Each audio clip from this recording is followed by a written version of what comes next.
Welcome everyone to this panel discussion this evening. We're really excited. This is discussion is coming out of, for those of you who aren't part of the conference, a conference called the Avant-Garde Reclaimed that's thinking about histories of the avant-garde in Central and Eastern Europe, particularly spaces that were neglected when there have been traditionally a lot of focus, maybe particularly on Russia or Germany, and thinking about how effective this term is, the avant-garde, for theater makers today.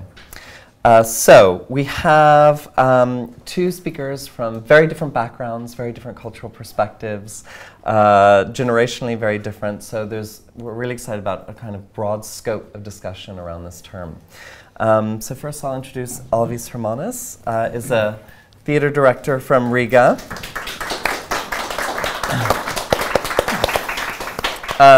He was recently named among the 10 most influential European theater personalities of the last decade.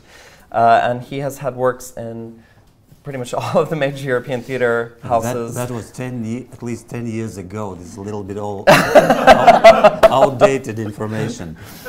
I'm sure your influence has not ebbed in any way. But his work has been seen in the Burgtheater in Vienna, Schaubühne, Münchner Kammerspiele, the Schauspielhaus in Zurich, a number of opera houses, the Scala, Opera Nationale de Paris, Staatsoper, and the Wiener Staatsoper, and Le Monet Bruxelles.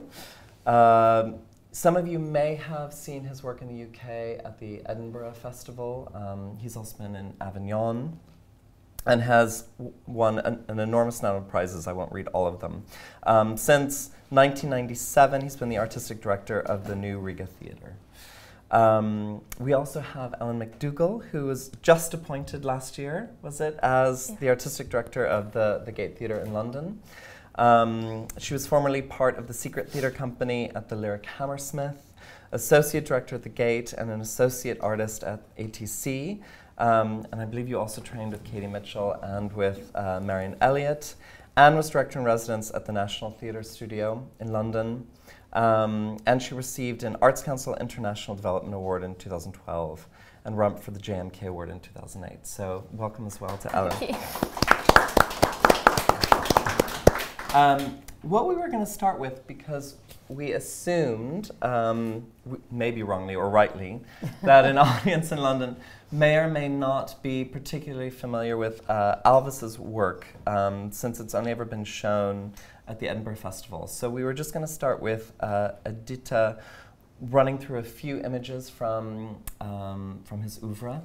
So would you like to start? I can click through. Just let me know when you want to change the image.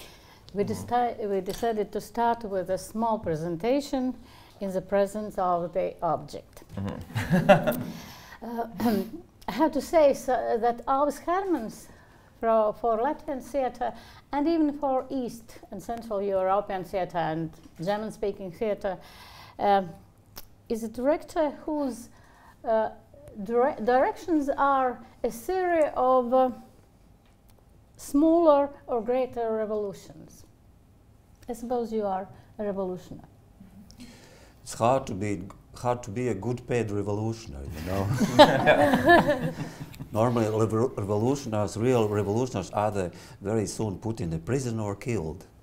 You cannot be a long-time revolutionary. Yes, but for the very moment of revolution, they're very important.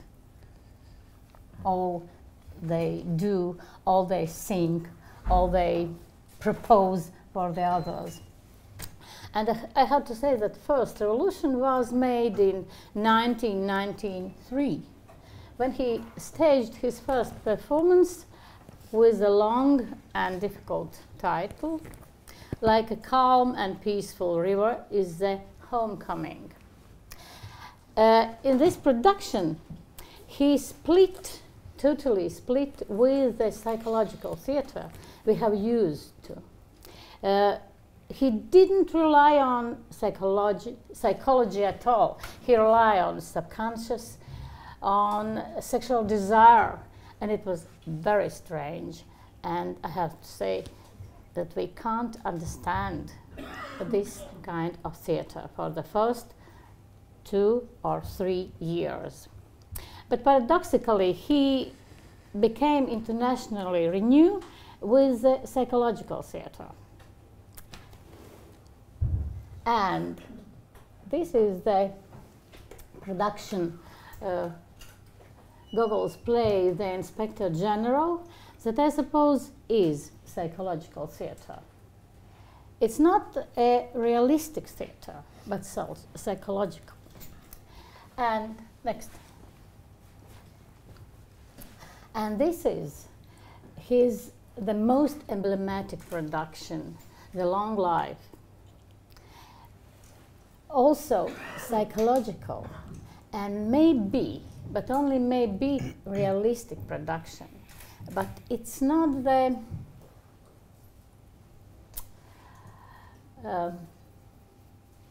but it's very strange realism.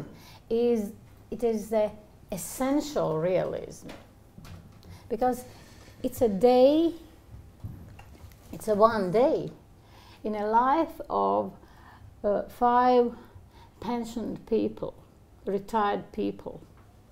It starts early in the morning and it always finished at 8:30 when the evening news starts. And you have an impression that you have seen whole day, but you do it during the 3 hours. It's compressed realism. It's essential realism. And by the way, they do not pronounce any word. It's a silent production. One of the productions which you can see is Sonia.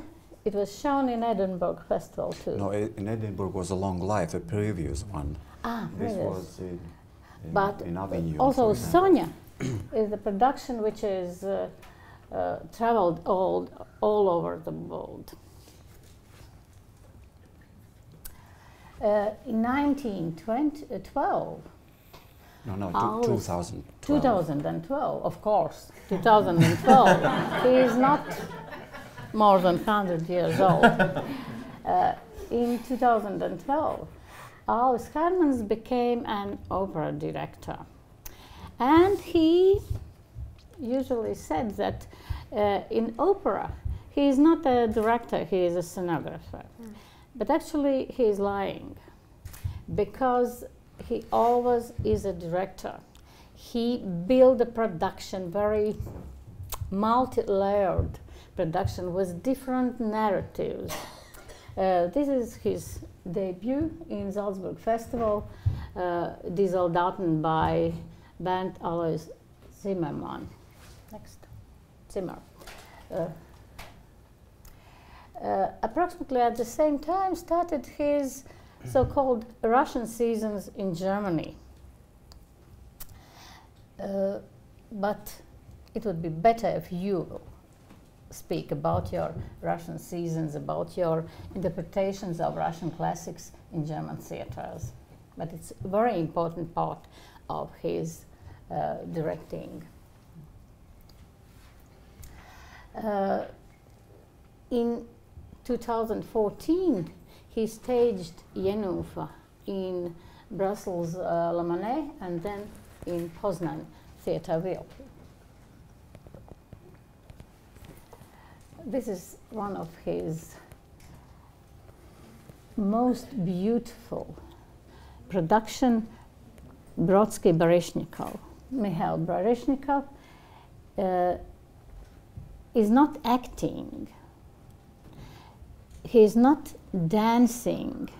It is a very strange and very complex mixture of personal attitude to the Brodsky, very personal attitude to, very personal approach to his poetry, and very strange dance.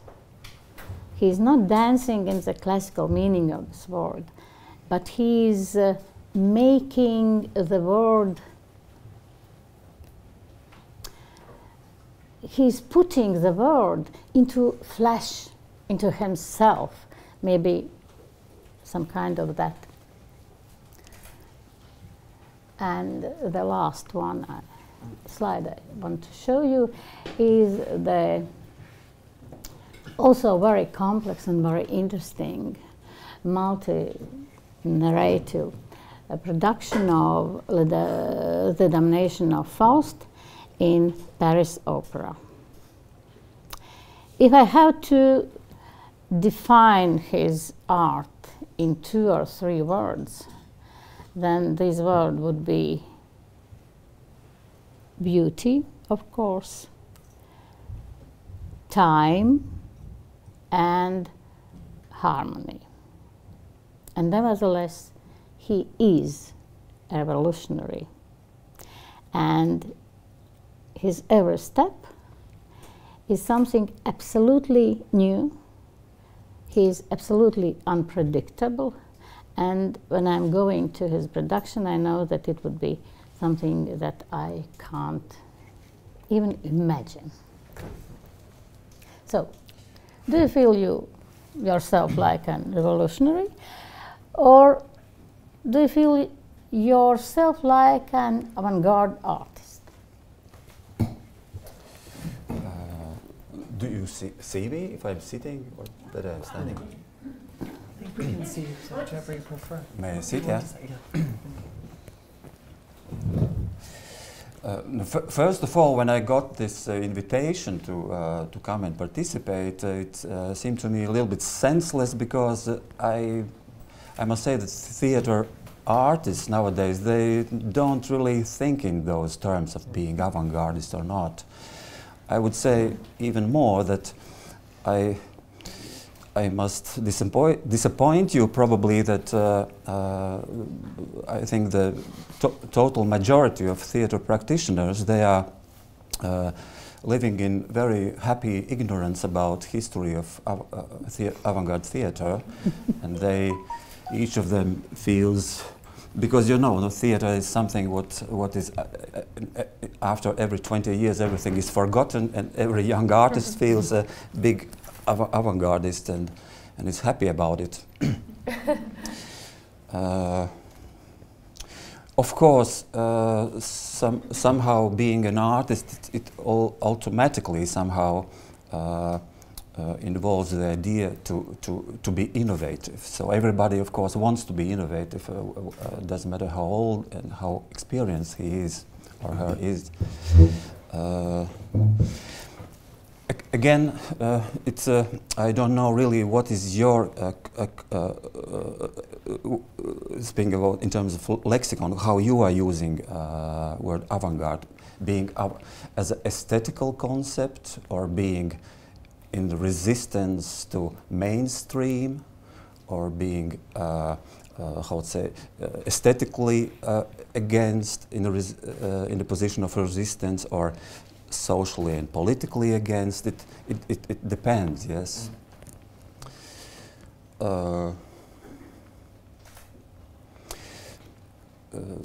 Somehow I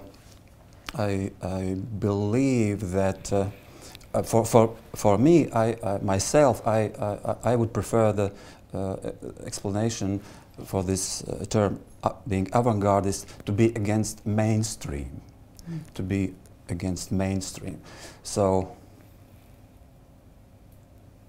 in such case, yes, I certainly I identify myself as a very radical avant-garde artist. For example,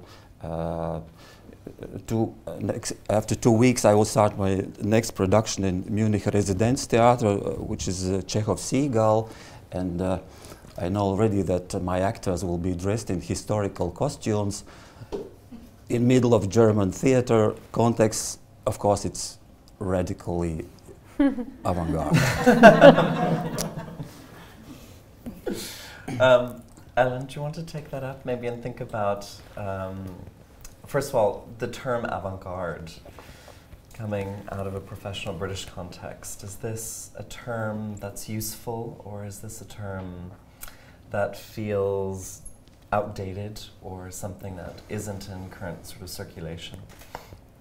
I think that I kind of echo your response in terms of whether we, certainly in this country, whether we use that term in relation to theatre making. I think we're quite shy in this country about calling ourselves artists, even to start with, never mind avant-garde perhaps. But nevertheless, I think that the idea or the notion of, for example, going against the mainstream, or for example being political and radical in the way that you think about the work you make, certainly exists, and so perhaps we should use the term, or you know, we are doing it without necessarily calling it that, or it exists. Yeah, that's quite interesting. I mean, do you think there's there's a kind of is there a sense the term avant-garde is a little bit over-determined, which makes British artists, if they want to call themselves that, nervous about it? Because if in fact the idea of some sort of innovative practice or some kind of social political engagement is important, why do you think that term becomes so difficult? Well, I suppose it contains multiple possibilities of what it might mean through the history of art. So I think of it more in association with fine art or literature, I suppose, but and movements in the history of those things. And I guess that, you know, that idea that perhaps theatrical history is less documented or considered is also part of the reason that doesn't feel like such a clear relationship that we have with that term. Absolutely. Well, we were really curious because we're trying to draw this term into the present and see if it has any traction. We were trying to, Edīte and I, think about how we were defining it and what we were thinking about it. And Edīte, you suggested this break, a kind of radical break with everything that's come before, which maybe in some ways picks up, Alvis, on what you were saying about what is innovative. So I was going to ask for both of you, are there any performances or examples of theatre making over the last 10 or 20 years that you think really stand out as an example of this? Not necessarily in your own practice, but things that you've seen or have experienced. My strong how to say, belief is that in the last maybe 2 decades, European theatre is somehow there's such a consensus of being how to say, just everything is such a avant-garde that avant-garde has become mainstream. Yes, I'm at the very beginning. I must stress that I'm not so familiar about the theatre situation in Great Britain. I'm talking about continental Europe, and. For example, if 20 years ago Frank Castorf was considered as an explosion of bomb explosion, then after him there are such many thousands of little Castorfs, and everybody's little Castorf, and then you cannot really use the term avant-garde when you make reference to such kind of aesthetical concept anymore.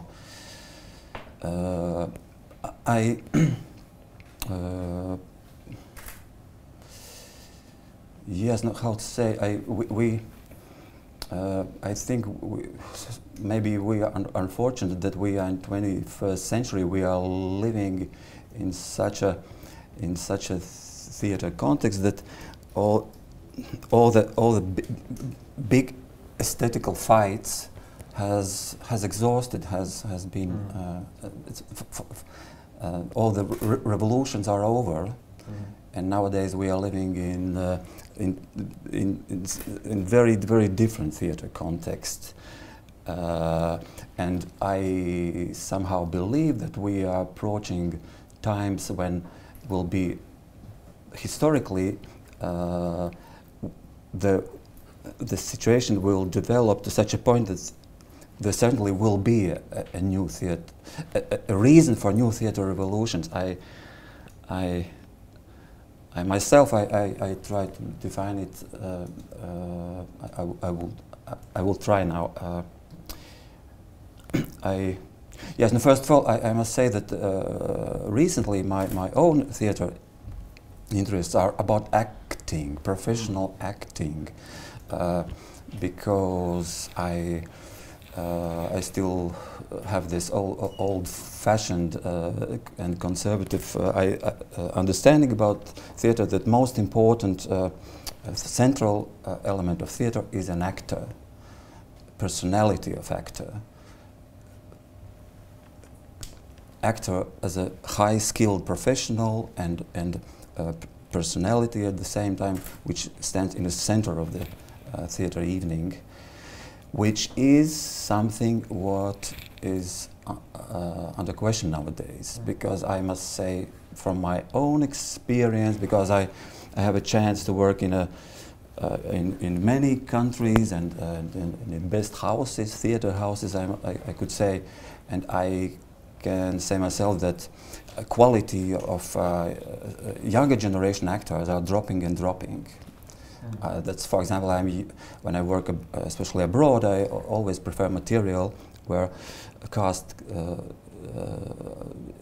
consists of older actors. So I believe that somehow maybe, for example, I can quite easily I can imagine that maybe after 10, 15 years, biorobots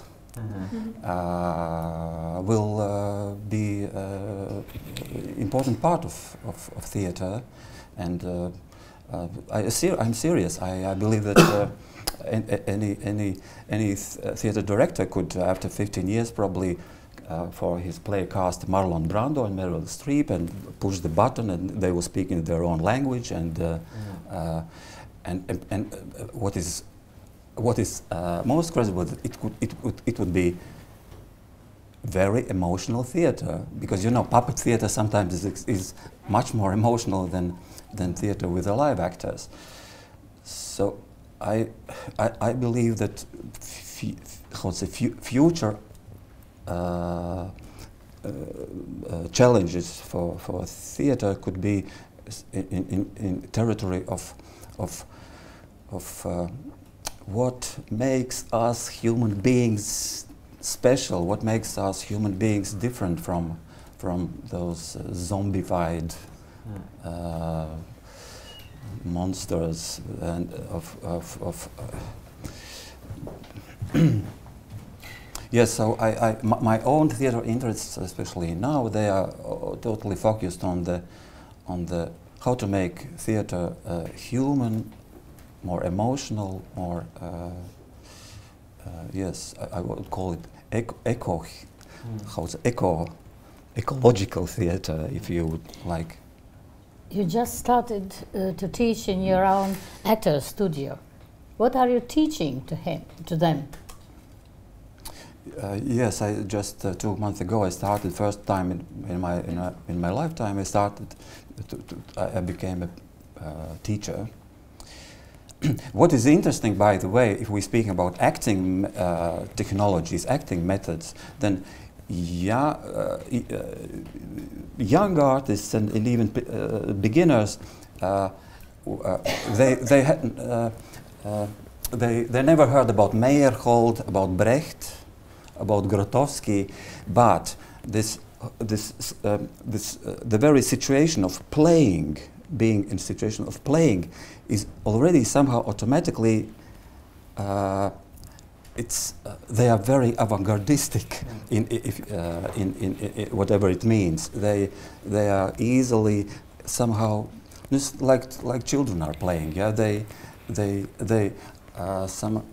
somehow they adapt all those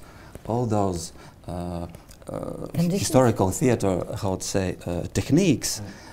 I speak about from actor point of view, not from director's point of view or scenographers, but of course, yes. No, maybe I could share my. For example, I'm still I'm thinking a lot recently about why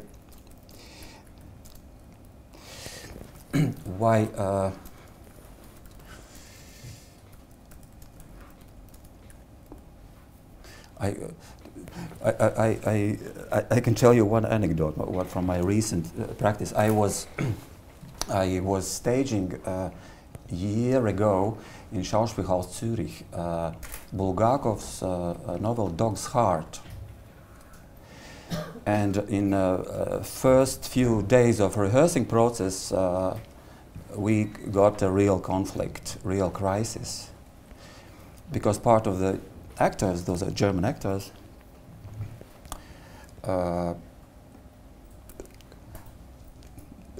for those who knows the story, they were totally convinced that Sharikov is a positive character of this story, the dog who becomes a human being, and that he's a positive, that he's a hero, that he's a protagonist, positive hero of this.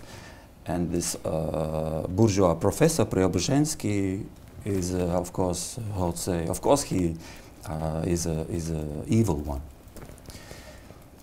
This story for me, and I must say that after 3 days of rehearsal, I had to replace the actor who was supposed to play Sharikov. Because he thought that all this story is just how to make fun about left ideology. For us, I mean for people who are coming from Eastern Europe with our own experience with the communism, with the ugly part of left ideology, the perspective is totally different. And then, if we speak about the avant-garde, that it's always interesting to how much avant-garde in theater history was connected with a social political context. Yes. In most of cases, we would say that they were avant-garde artists were always in political position of political resistance as well. At the same time, we know opposite examples when avant-garde artists became avant-gardists exactly because exactly to escape reality. I don't know. Maybe for me the example, for example, in the Russian, in times of Russian revolution, there was a Meyerhold and Tairov, theater of Tairov, which was example of escaping reality. Yes. Then, for example, in very recent history, another example, which is a story of Münchner Kammerspiele. If you know the German situation, with under directing of my friend Matthias Lilienthal. Of course, I suppose all of us we know what was the role of Matthias Lilienthal in the recent European theater, how to say, context. But his concept certainly failed in city of Munich.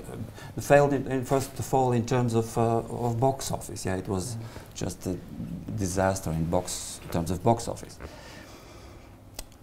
So, what I want to say that sometimes people who consider themselves being modernists and avant-gardists, they are, in fact, they don't really sometimes understand that they belong to the mainstream, which is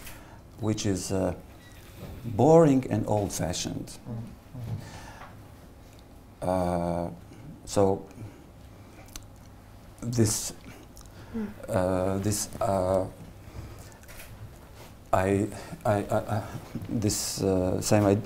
very idea to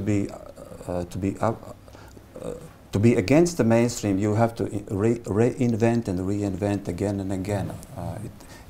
It doesn't mean if you have several video screens on stage and actors are freaky behaving them. It doesn't mean that it's avant-garde theater anymore. Yeah, it's something more deeper. It's something more yes. It's something else. It's of course, what I'm.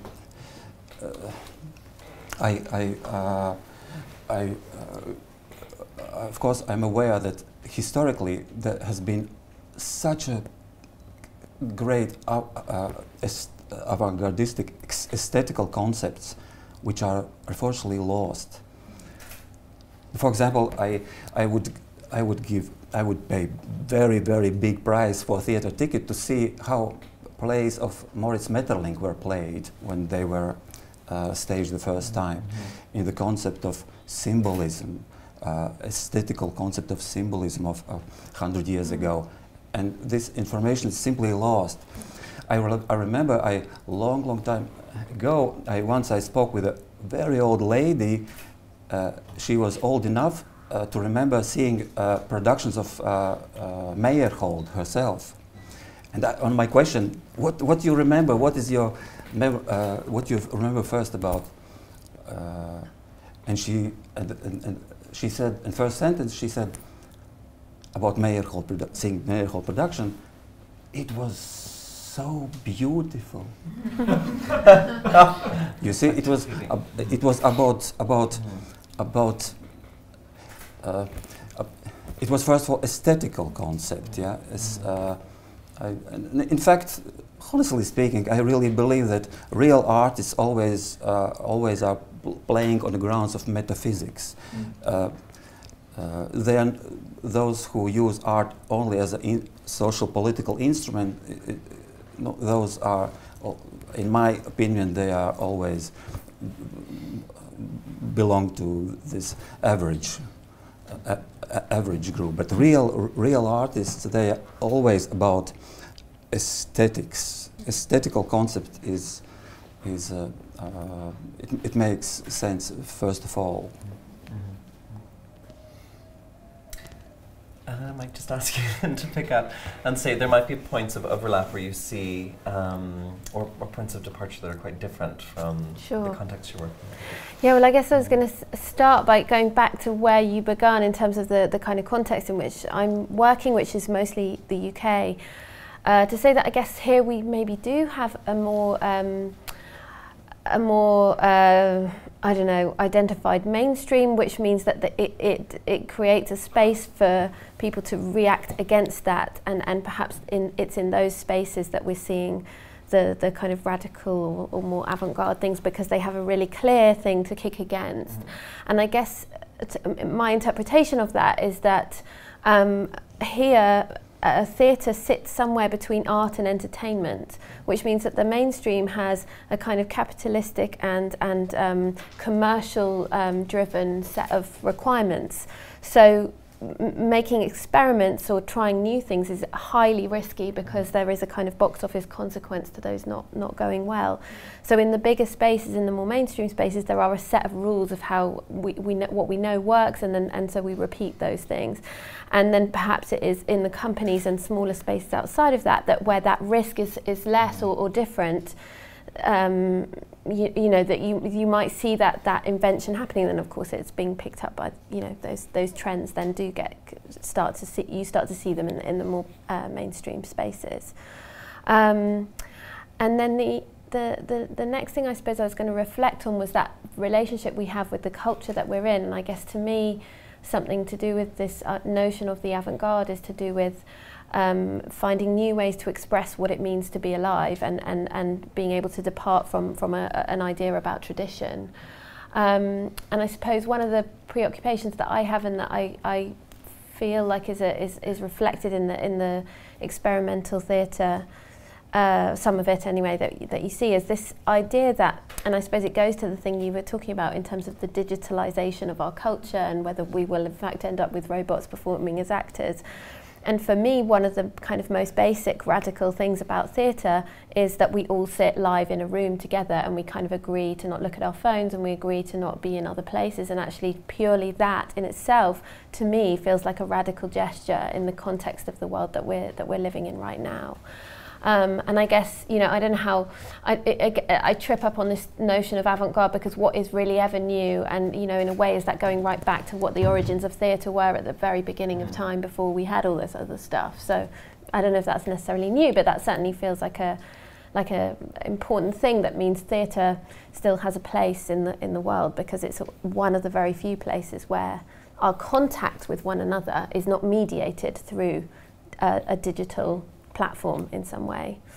And I suppose that links to the example I was going to give of just like an artist who massively influenced me and who I still kind of feel, you know, I suppose sits within this idea of avant-garde, and that artist is Tim Crouch. And the first piece of, and it's interesting you were talking about acting as a profession and what that means.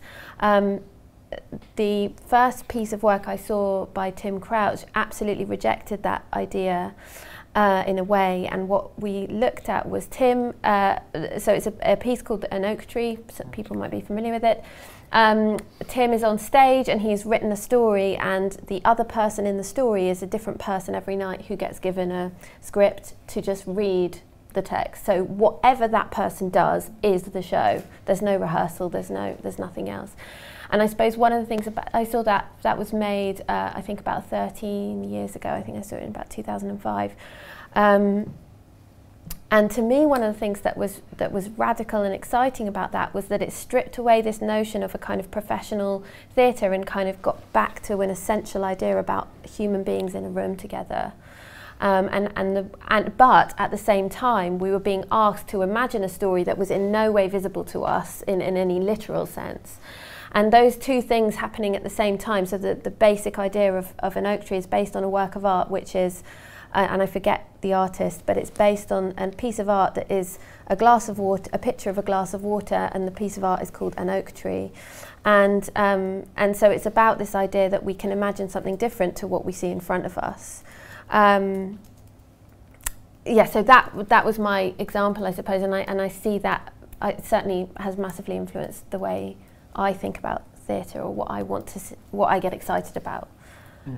That's really interesting, because I think in both cases then you are not necessarily associating the word new with the word avant-garde. That, you know, we have access to new forms of technology, for example, but simply by implementing the new, one can actually recreate the old, or one doesn't find any kind of innovation. So I know, Alvis, like when you were saying, just by simply using screens on stage isn't enough. But of course you do use screens on stage, as we could see in a number of the examples. So I was curious, if we're talking first about the role of the actor, we could almost split this into two questions. I know that Edīte mentioned with Baryshnikov, I think you said he wasn't acting. Which maybe, Alvis, would you agree with that? Was he acting? Speaking about screens on the stage, first of all, Katie Mitchell is unique artist. Yeah, it's not reference to her garden. But speaking about the screens on the stage, as far as I remember for theatre history, first time it was Francis Picabia, Paris, 1927. 3 screens on stage. 1927. Yeah? Even before. Okay. I think Max Reinhardt first explored the screen in the stage.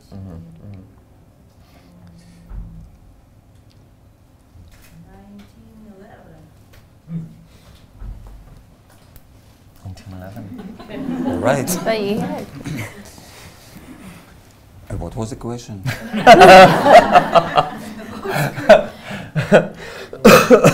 I was gonna come back to this question around screens and scenography. But first I wanted to return to the idea of the actor. That's why I came back to this picture of Baryshnikov, is one of the things that when we're talking about innovation, you said you're really interested in the idea of being human. Actually, both of you have talked about that. So is one of the questions about the actor as no longer the actor? Let me explain you all this, my case, maybe. Then we have to step few steps back. For example, there was there were pictures from a performance, Long Life, which was in Edinburgh official program a long time ago, which was created in year 2005 something. That was a year when first time on our TVs we were confronted with such a new invention called reality shows. I must tell you, this was such a big blow to all acting community all over the world because we professional actors, we always consider ourselves the monopoly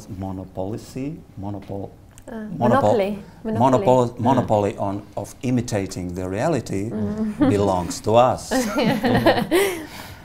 And then are coming those people from street, and they're acting much better than Dustin Hoffman, much credible, much, and it was a real shock for all of us.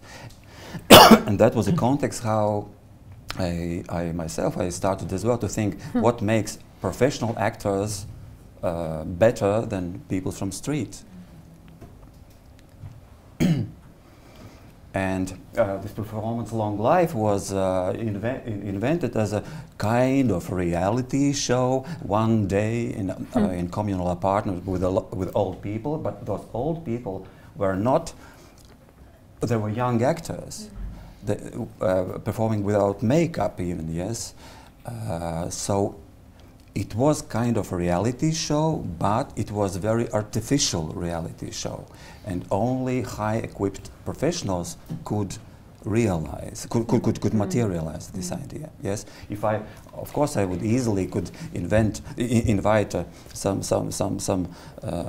retired people. Yes, some very old people for this performance. But then it would be not a theater anymore, yeah, because theater is always presumes something we are playing. It's a game, yes, first of all, and then those boundaries of those borders of professional actors to make our acting technologies, how to say, to push much wider. Of course, this is something which, for example, this phenomenon of reality shows on TVs, this was an impact which forced us professional actors to somehow to adapt to this new reality.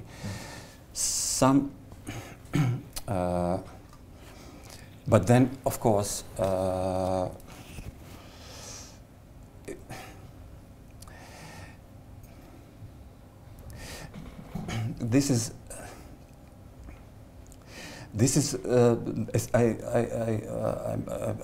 I'm sorry. Maybe I will sound like some, how to say, Peter Stein #2, but this is essential problem of theater, in my opinion.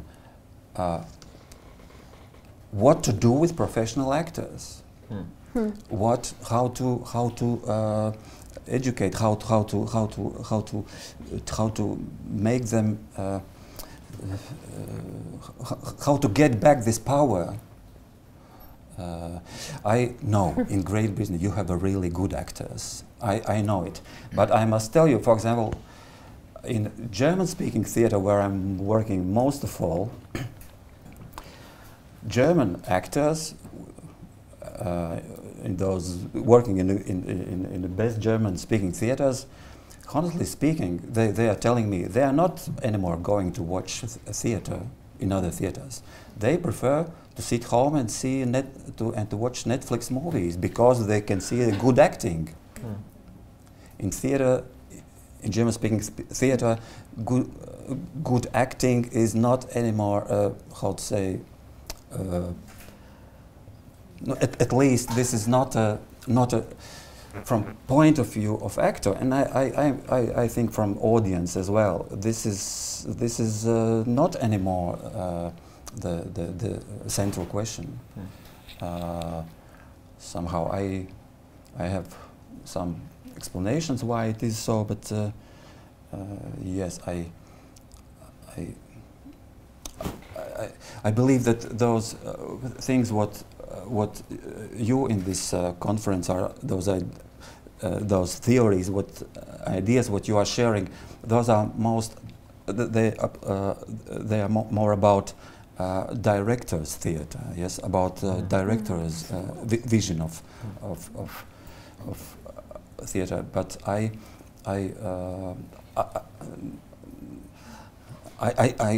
talking about acting. Yeah, acting is something. It's you know, by the way, Meyerhold, he was acting in Stanislavski performances as well. Yes, acting is something. It's acting kitchen is very different, and this is what is now. Now we are losing it. We are losing it.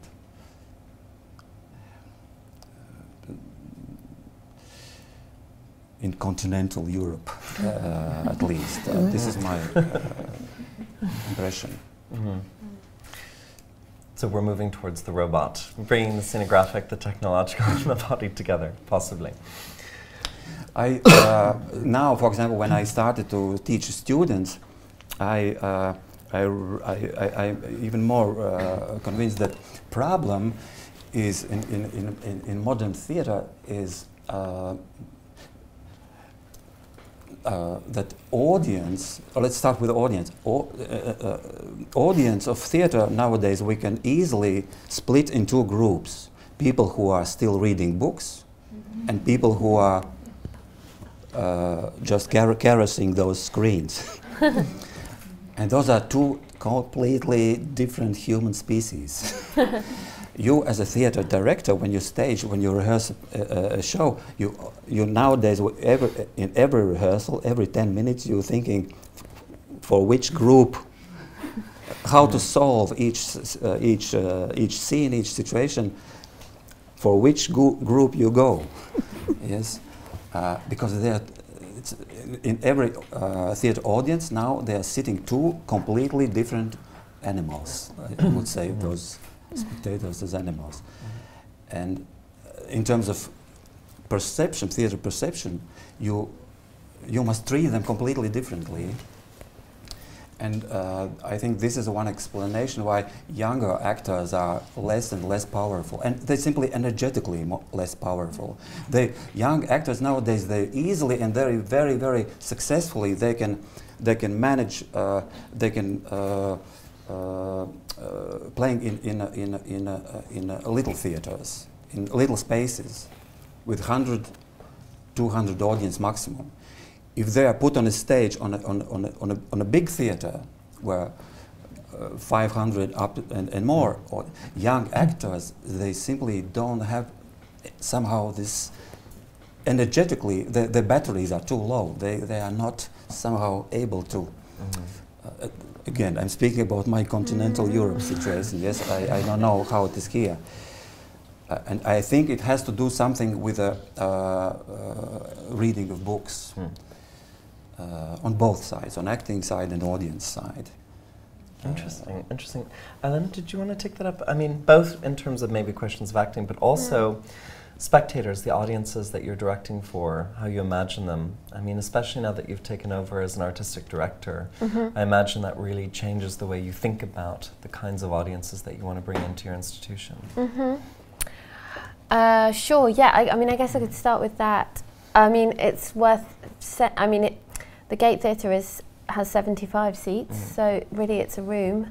And I suppose it's sort of what I was saying before, really, that the way I think about that space is that it's an opportunity for us to be in a space together, and you can never forget that the audience is there because it's so small.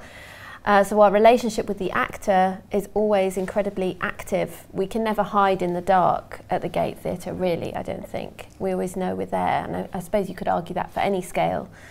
And so one of the things that I look for in the work that I program, but also in the sort of way we present it, is a way of acknowledging that is what's happening. And I suppose that does talk to this discussion about acting and where we are. I think we do have incredible actors in this country. I think there are kinds of different types of work that certainly I noticed that there are some actors that you are very, very good at being in the realistic play, and I believe everything that you do, but then the moment they are in a piece that has to acknowledge the presence of the audience, sometimes that is then not something, you know, that's a muscle that they have, and then there's a different sort of set of actors who are very good at that. I mean, you know, there's different types of work, I suppose, in that sense. Yeah, I'm not really sure what else. Yeah. Well, I was thinking actually in terms of, maybe there's a question you brought up something earlier about institutional support. I think often in the UK there's maybe a fantasy that in continental Europe, well, it's not entirely a fantasy, it's actually true as well, there's a lot more funding for theatre. And there is more funding for different kinds of innovative practice, and that potentially there are audiences willing to engage with those kinds of new forms. So I wonder, when you're thinking about this, Alvis, do you think that perception is correct? Is it accurate? Do you feel like because you're working with major institutions across continental Europe, are they offering you large-scale budgets in order to offer something radically new, or to recreate what they've seen from your portfolio? There was a joke, which was not really a joke. When Schlingensief was still alive, then there were some big German theaters which were engaging Schlingensief. They called it, "We are buying a scandal." Yeah. Which we could say about Oliver Fröhlich today, to some extent, is accused of this buying a scandal, I think so. So, but as well, you see, in continental Europe, those big repertory state theaters, historically, it's not an Eastern European thing, because in German-speaking countries as well, it was from 19th century. Big state theaters, it was a place for where citizens, bourgeois citizens, middle-class citizens, or bourgeois in such sense as a middle class, where it was a cultural, how to say, place of cultural, how to say, gathering, and this is a tradition. So those state theaters, it always, how to,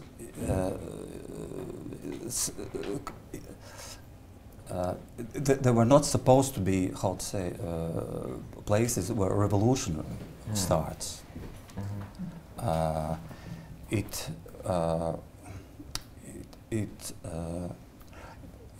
was always about certain conservatism, in a good sense of this word, because it was about how to make society stable.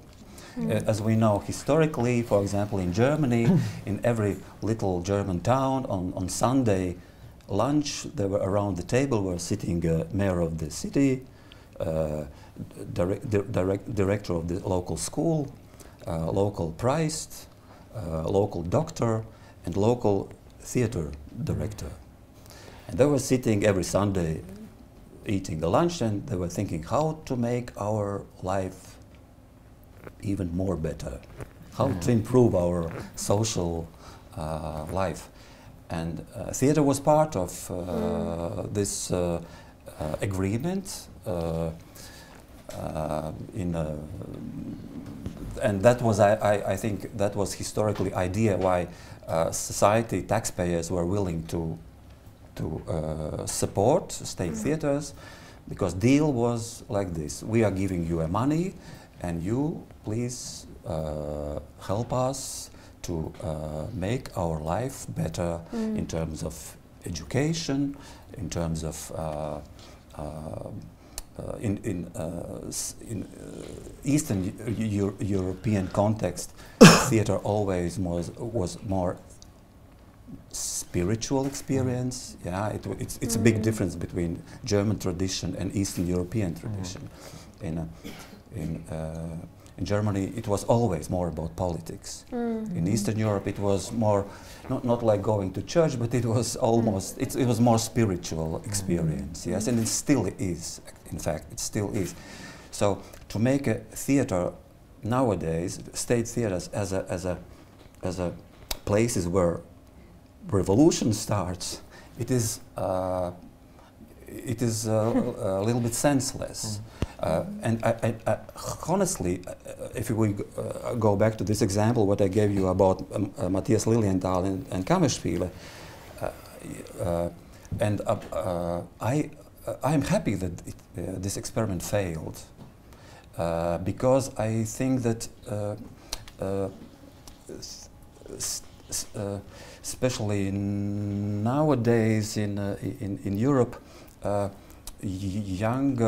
especially younger generation of theater producers, they want to be curators. They want a curator in the sense like in visual arts, when you have all.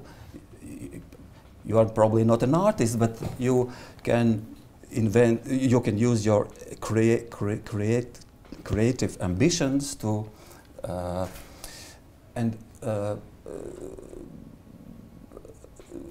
which is very good. But this is, but it has nothing to do with this European tradition of state theater. State theater, of course, always is somehow feeded from avant-garde, from those fringe artists, from those angry artists on the side. Of course, always. Nowadays, you see in the big theaters, what you see on stages. This is, of course, no, I don't know. But you cannot make state theaters as a platform of revolution. It doesn't. It simply doesn't work. It doesn't work in terms of box office. First of all, citizens are not willing to. Yeah, maybe you can gather 200 people for evening, but you cannot gather 1,000 people. This is a reality. And for me, I think it's fine, because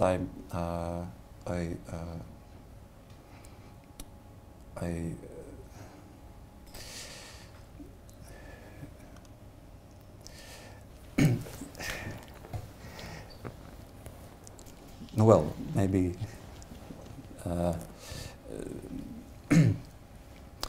I think nowadays the theater process somehow has approached a very strange line where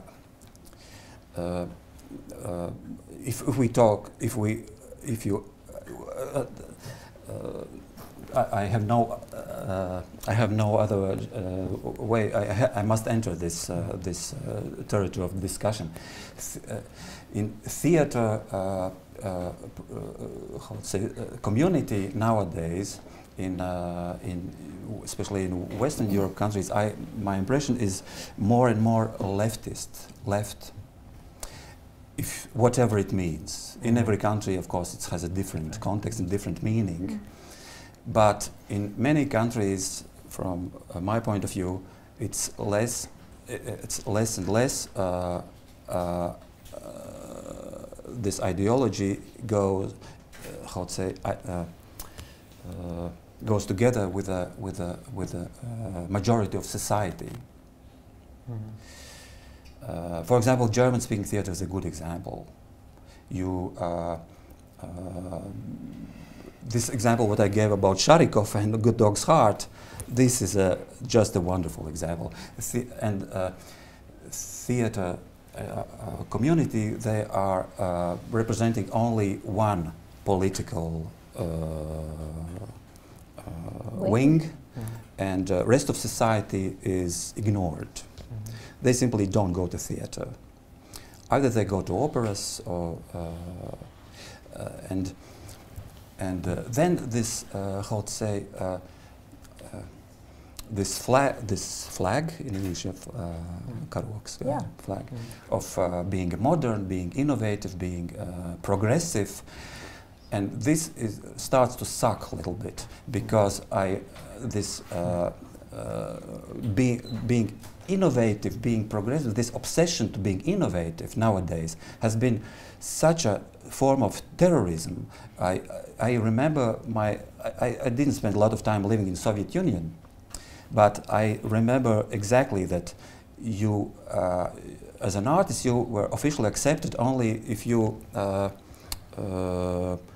were, how to say, fitting to the ideological, how to say, paradigm. If you're not, you are disqualified. This is exactly what's going on in especially Western European theater, in my opinion. Ellen, did you want to respond? And this is exactly because of being progressive and innovative. This is even, I know that for example, those foundations which are in several countries, which are giving grants, giving money to young artists, it's absolutely necessary that you are doing what you are doing. It's something innovative. If you are not innovative, in garbage. Whatever is old is shit. And this has become such a, how to say, form of how to disqualify, how to say, politically political enemies, let's say, yes. Interesting. Yeah. Yeah, I definitely recognise that here as well, that there's a kind of you know, there's a currency in the notion of being inventive or innovative, and I definitely remember the feeling of having made a piece of work that I didn't particularly feel was, you know, so innovative, and then suddenly there was this kind of response to it that was, wow, we've never seen anything like this before, and then this incredible pressure of the next, you know, that this idea that the next thing you're going to do is always going to be, you know, something like that, and that's a really strange position to be in suddenly, to feel like that's the work you have to make, or somehow you're trying to fulfill an expectation about constantly being new. And I think it is to do with capitalism. I mean, that's the only explanation, you know, where we always want something new, we always want something more to buy, you know, it's the same idea, and it's been transferred into the way we think about making art. But I suppose, like, the other example I was going to offer that maybe reflects back on the conversation about actors, but also about what is theatre for, and its relationship with the idea of a state-funded theatre and where that came from. It was really fascinating to hear about that, the history of that in Germany, and why that is then political theatre is a sort of political sphere. It really echoes what I think and conversations that I've had. So an example was a conversation I had with an African-American artist called Anna DeVere Smith. We produced one of her texts at the Gate last year. And she and I suppose the interesting thing about her work is it's usually verbatim work, and I think so. She gathers interviews and then she performs all of the different people, a version of all the different people that she has spoken to, and each piece of work is incredibly political and deals with a very specific question, and usually in American culture, often centering on race, and. So there's a question about authenticity there that I think is interesting, that goes to that thing about acting and skill, and that meeting this idea about real people, or somehow platforming the messy, confusing, inaccurate nature of real humanity that you see in reality TV versus the kind of very perfectly rendered performance of, you know, Hamlet or whatever.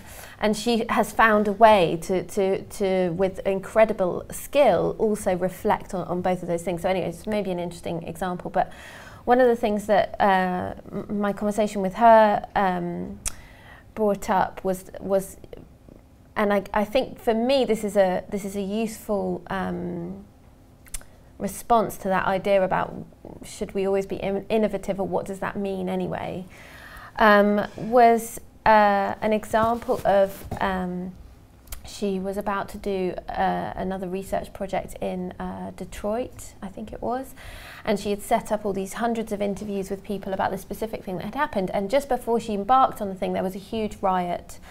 And the theatre who had organised this research said, okay, let's maybe not do those, you know, it just didn't feel like the right moment to be doing those interviews. And they said, instead, let's just open the doors, and if people from the community who were involved or affected by this moment want to come and have a conversation about it, maybe that's what could happen in the theatre instead.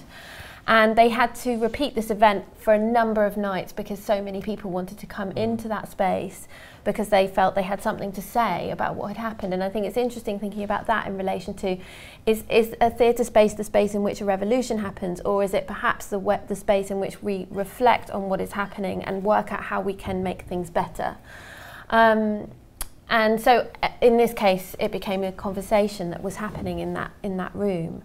And one of her provocations to me, I had just started at the gate when we had this conversation, one of her provocations to me was, how can we position theatres, or how can we rehearse for the moment where something like that happens, and the theatre is the place that people want to come to have that conversation. And I found that an incredibly powerful provocation in terms of, for us in this country certainly, where theatre is often, or maybe not often, but there is a big strand of theatre that is about escapism and entertainment, and actually kind of reclaiming some of that space as a public forum, or something that is actually like necessary to our society. And certainly a lot of my time is spent as an artistic director working out ways I can justify to the Arts Council that they should continue to give us money.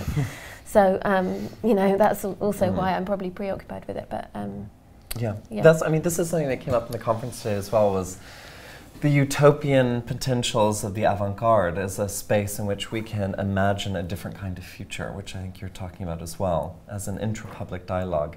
But I know now that we've been talking for over an hour, and I wanted to make sure that we had time for any questions or comments, so we wanted to open it up at this point. Does anybody have any questions specifically around technologies or actors' bodies?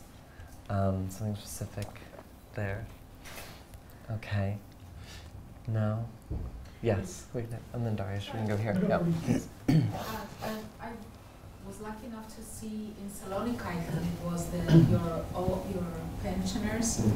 And I think from what you're saying now and from what I received at the time, it seems like, it sounds a strange way to say it, but it seems like you're trying always to find a better way to truth. And this comes to me very reasonable, or matches very well with what you're saying about skills and actors and how they need to really work at observing and really work at recreating and really work at finding this truth and then give it back to us in a way of making society better. But I'm not sure if this is just a very romantic way of approaching things, or if this is the only choice we have in today's world, since it seems like we're all moving so far away from this. I don't know how this finds you, if you agree with this, or if this is... Agree with what? Do you agree that this is a very, a rather romantic way of looking at things, and perhaps this is what makes it innovative, because it's so far that what is going on today?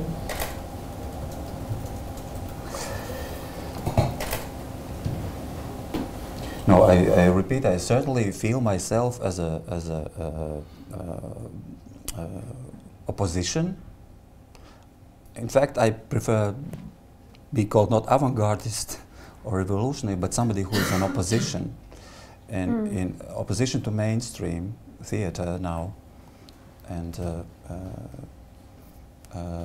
I know that sooner or later, how to say, modern world will swallow everything and will make us. For example, I bring no, how to say, we are getting so similar to each other. We are losing all our identities, all our differences. Nowadays,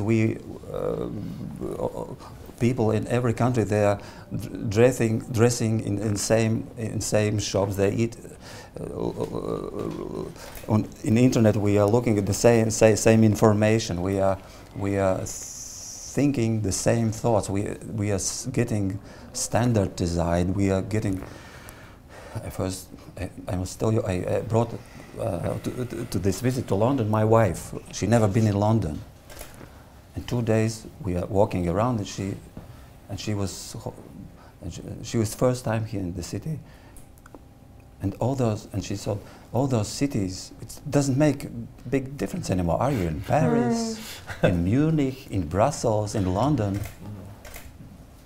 It's actually no. Of course, you can make a city bus, and they will tell you something about history, and that castle was important 2 centuries ago or something. But all the cities, it's just same. It's so boring, and this is what I think about modern theatre as well, and this aesthetically in terms of message as well. It is.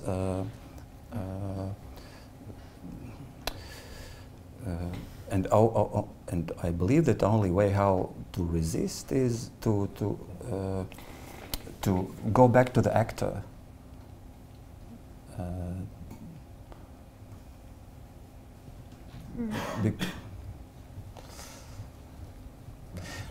Especially, of course, we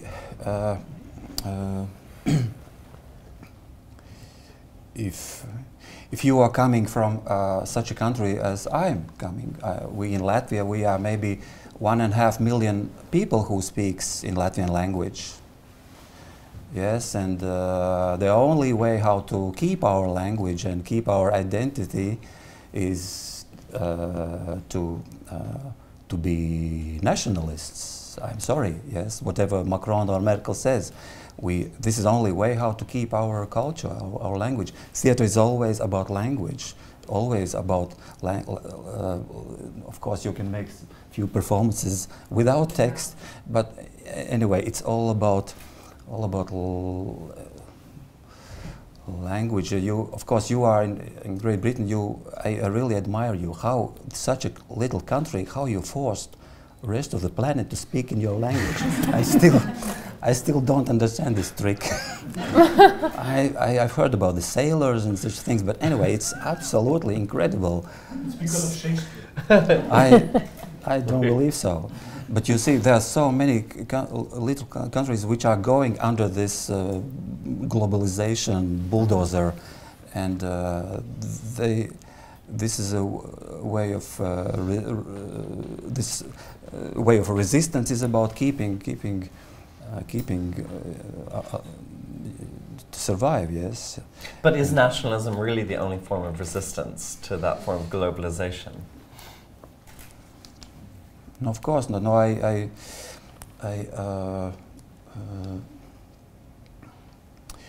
globalization is the enemy of theatre. I really believe so.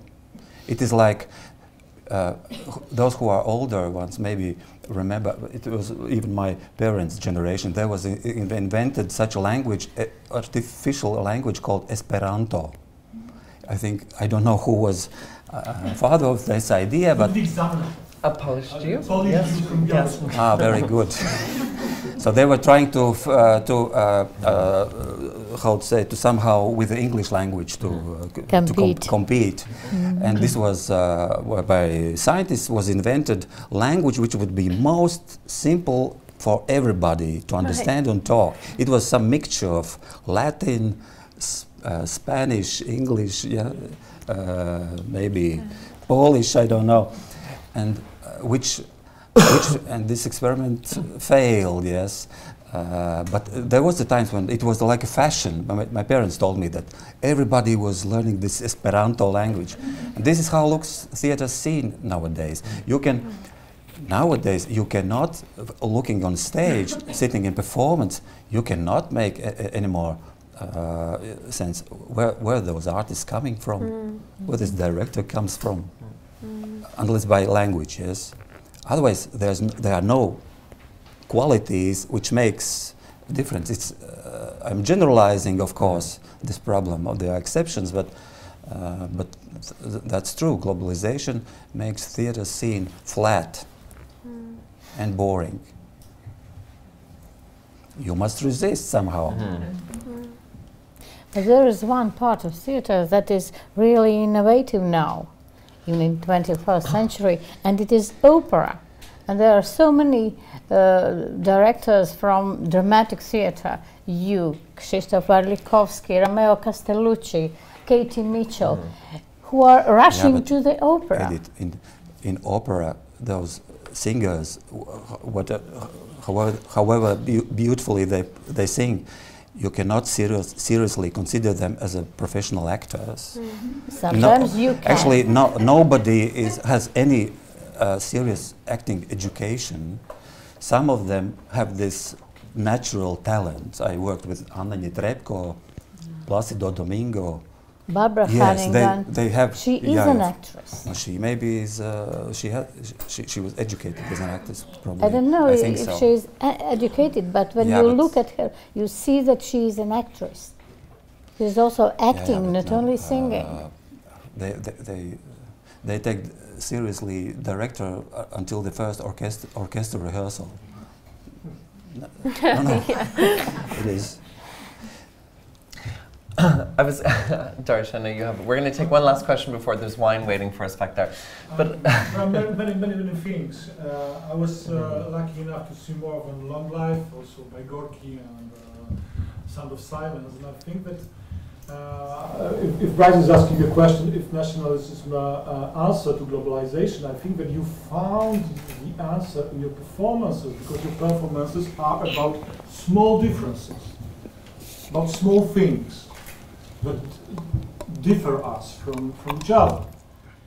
Long Life, it's 3 hours of small actions, very precise small actions, and I think that something that is important in your performance, but also for what we are talking about, because in fact we are talking about the theater of the future, is that theater became maybe not the only one, but the exceptional place for sharing the small differences, and a place for encounter with an individual that is non-exchangeable for another individual. And I'm thinking about this question of professional actors, and I would like you to develop this subject from such a perspective. The conference we are doing here is called Back to the Future, and you were in certain points speaking about losing the tradition or losing the things that were created in the past. Do you have any, let's say, precise ideas what we need to reclaim from the past? Do you, for example, would like to have 19th century style traditional city theater again? What's for you interesting in a past of theater? What should we claim? In past of theater, aesthetically, or let's say aesthetically. Do you think, for example, about a professional actor as someone who was so powerful in, let's say, second half of the 19th century? For example, if the visual artists, if they are until certain, historically it was until Joseph Beuys, I think, at least, when young people were educated as visual artists, they were first of all, they were educated about history of art, different styles. Nobody was interested in your personality. You had to adapt the history, first of all. From Joseph Beuys started different concept. Only what counts is your personality, your unique individuality. Whatever happened before, it doesn't make big sense anymore. I'm simplifying a little bit, but that was a change of paradigm. In theater context, it's even worse because we, yes, of course, I'm aware that we don't have, maybe you as a theater scientist, you have a much deeper information about historical theater concepts. You were spending your life sitting in libraries and you are putting this puzzle somehow together. Theater artists, we somehow, we have lost. You see, we are modern theater artist is somebody who is trying to open every door with a one key. And this key in modern theater is more aesthetical concept. Once I try to formulate it, I call it Monty Python method. Monty Pythons, by the way, they were, as we know, very, very clever guys. And they were very aware of all the, how to say, intellectually about the historical context. And they were using all those tricks. They were using all the avant-garde, how to say, heritage as well. And modern theater is very much looks like this Monty Python method. Whatever you play, Chekhov, Shakespeare, yeah, just same style. Theater people are using the same keys to open every door, which is, I would say, stupid a little bit, yes, because all the artists, wherever they lived, wherever they created their plays and they wrote their operas, it was always inside some very, very strong aesthetical concept, which has a canons, like in kabuki. Nowadays, for example, when I don't know, for example, German theater of today, it's certain kabuki as well. It's like German kabuki.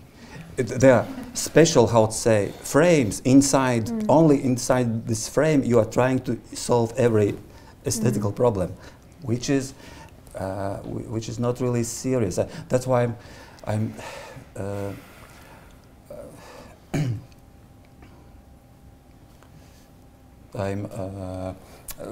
on your question about the past.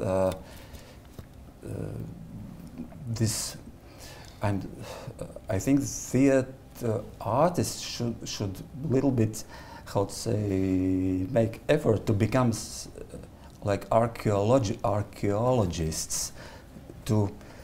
It's such interesting. I myself, I'm trying to do. It's like detective. It's like being Sherlock Holmes, to try to understand what was the, for example, what was the context of every playwright or composer in his time when he was creating it. Yes. That's why I mentioned this example with the Maurice Maeterlinck plays and symbolism. This is lost. This is something what is gone, which has disappeared. Maybe that's the reason why nobody is any more interested in Maeterlinck plays.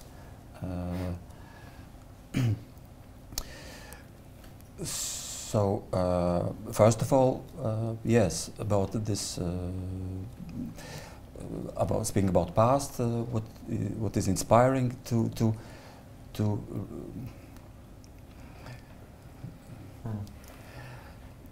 use every theater, how to say, model could be observed as an anthropological phenomenon.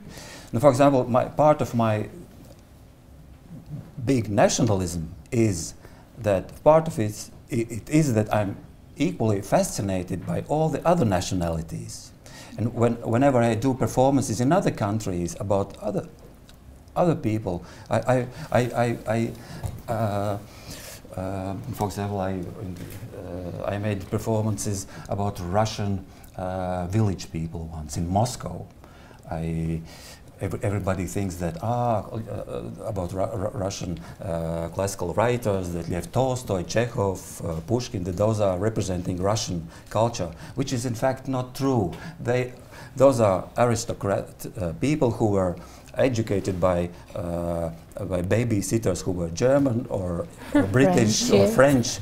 They were not really representing Russian people and Russian culture.